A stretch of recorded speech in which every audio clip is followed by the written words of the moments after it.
Dios le bendiga, estimados estudiantes de primero de bachillerato.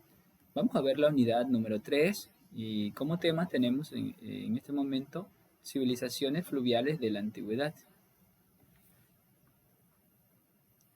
Bien, los grandes aportes de las culturas fluviales de la antigüedad podemos descartar muchos.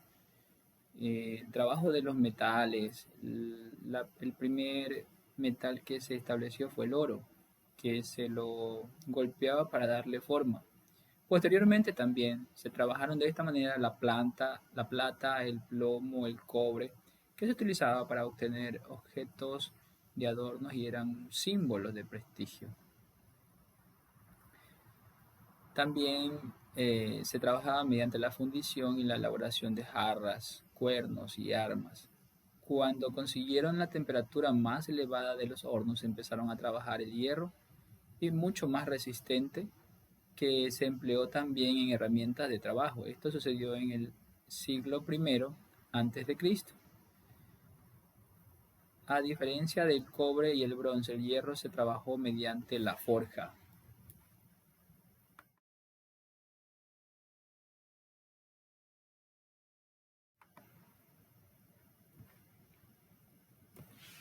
En la antigua Mesopotamia es una palabra griega que significa tierra entre ríos. Los griegos denominaron así a una región del Oriente Medio situada entre los ríos Tigres y el río Éufrates.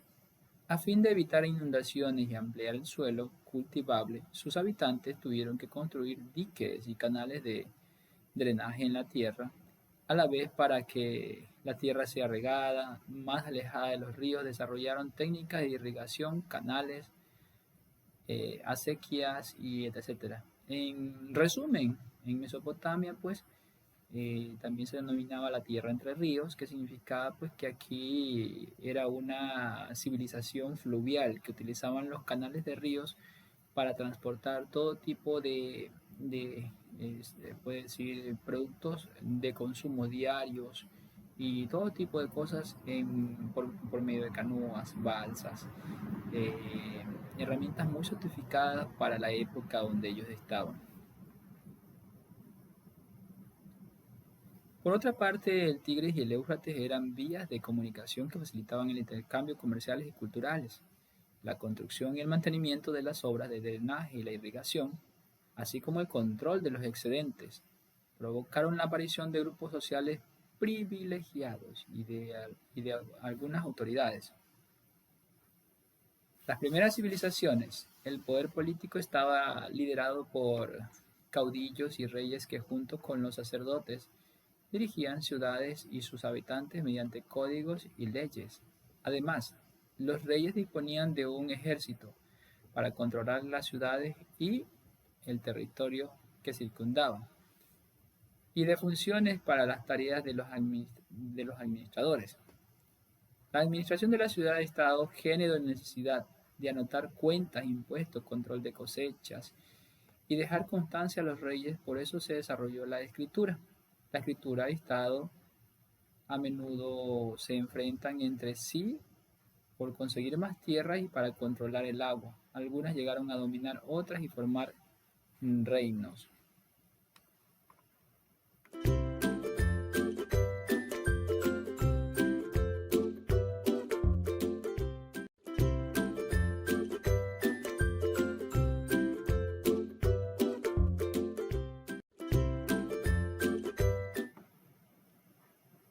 En Mesopotamia, la forma de organizarse socialmente existía una sociedad jerárquica. En primer lugar estaba el poder absoluto, que era la máxima autoridad, tanto política, militar, legislador, juez supremo, no era considerado un dios. Este era el rey. Y luego venían los sacerdotes y altos funcionarios. Ayudaban a gobernar la ciudad, dueños de la mayor parte de tierras y controlaban el comercio a larga distancia. Teníamos también los campesinos, artesanos y por último los esclavos. Todo este tipo de organizaciones sociales pues tenían su forma o su auge dentro de esa nación llamada Mesopotamia en aquella época. Podemos darnos cuenta también que la religión fue un papel muy importante, porque muchas veces pues se buscaba tener un comercio y establecían leyes porque decían que sus dioses se lo habían establecido de esa manera. Los habitantes de Mesopotamia eran politeístas, es decir, adoraban a muchos dioses. Sus dioses estaban relacionados con la economía agrícola, culto al agua, a la fertilidad de la tierra, al pastoril, culto al cielo y a los astros. Su cultura, la escritura cuneiforme, no solo se utilizaban para llevar a las cuentas en los palacios, templos, sino también se usó para redactar órdenes reales, códigos de leyes como el Código de Hammurabi, textos literarios como el poema de Gilgamesh o incluso textos científicos como manuales matemáticos para las escuelas. Es por esta razón que las matemáticas y la astronomía fueron avanzando en dicho lugar. La matemática tuvo un gran desarrollo. Cabe destacar que los mesopotámicos utilizaron el sistema sexagesimal para realizar cálculos de donde provienen las divisiones de las horas, 60 minutos, minutos, 60 segundos. También se desarrolla la astronomía, pues era aún necesario conocer una precisión las crecidas cíclicas de los ríos y prevenir las inundaciones. Asimismo, establecieron un calendario en el año que tenía 360 días.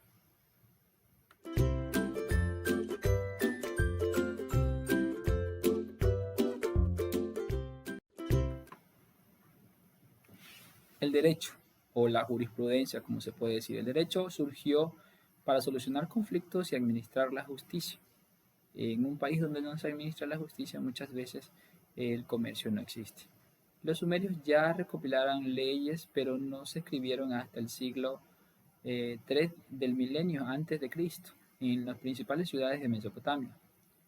Los primeros códigos fueron de las ciudades de Lagash y de Ur, pero el que se conservaba de forma más completa es el código de Hammurabi de Babilonia. Las leyes eran de origen divino y tenían como principio básico la ley del Tailón o de Talión, a la que la conocemos como ojo por ojo, diente por diente, es decir, imponían un castigo igual al daño que se había sufrido. Las penas eran muy duras y a veces aplicaba la pena de muerte.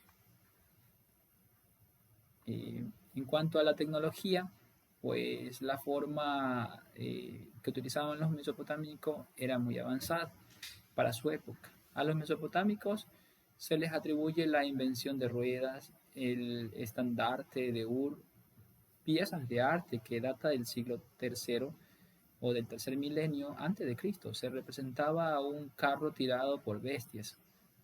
Además, la más antigua evidencia del uso de la rueda es un pictograma de Sumeria de data del año 3500 a.C., como podemos visualizarlo en la imagen, donde podemos ilustrar pues dos soldados que van pues y van con caballitos jalando esas ruedas y por cierto también se ve la masacre de un hombre que llevan allí. China y sus grandes aportes. Bueno, en cuanto a China podemos visualizar cuyo significado significa país de en medio. Es un extenso país que se encuentra en el centro del este de Asia. El territorio chino ha sido agrícola por excelencia, pues cuenta con importantes ríos: Hongkou, Tai, Taiset, Kai, Qian y Xinjiang, y constantes lluvias provocadas por los vientos monzones que mantienen inundadas grandes extensiones de terreno. En este contexto, varios pequeños estados culturales similares con la frecuencia que estaban las guerras de dominio en la zona, pero también enfrentan enemigos externos más lejanos extraídos de la riqueza. Se aliaron al final del siglo II a.C. y dieron orígenes al Imperio Chino y su primera dinastía. También podemos, por otro lado, encontrar en la India el periodo Dravida, 3000 años de Cristo aproximadamente, el pueblo de Dravidas, que ya contaba con cierto grado de civilizaciones, habitaba en la península. Los Dravidas practicaban la agricultura y la metalurgia de bronce. El periodo ario, los indoeuropeos o arios, pueblos pastores provenientes de las llanuras del mar Caspio, penetraron la península de Deccan durante el siglo II a.C.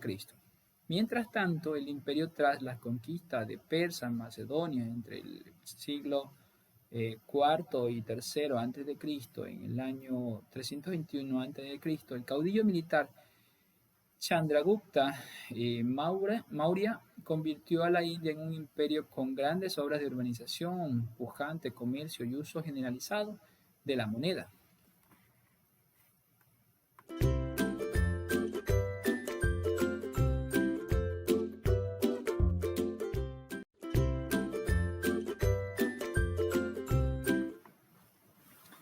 En cuanto a Egipto y su legado, hacia el siglo V del milenio antes de Cristo, pequeñas poblaciones se formaron en las orillas del río Nilo, en el noroeste del África, para aprovechar las aguas y la fertilización del suelo. Poco seguir fue creado una civilización siguiendo un proceso similar a la de Mesopotamia.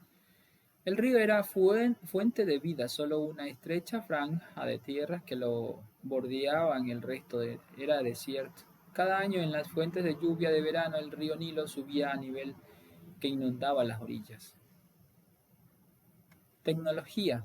¿Qué tecnología utilizaban los egipcios? Bueno, en cuanto a la tecnología teníamos la navegación, que fue el sistema de transporte predilecto de los egipcios, pues el Nilo les permitía viajar a las principales ciudades del reino.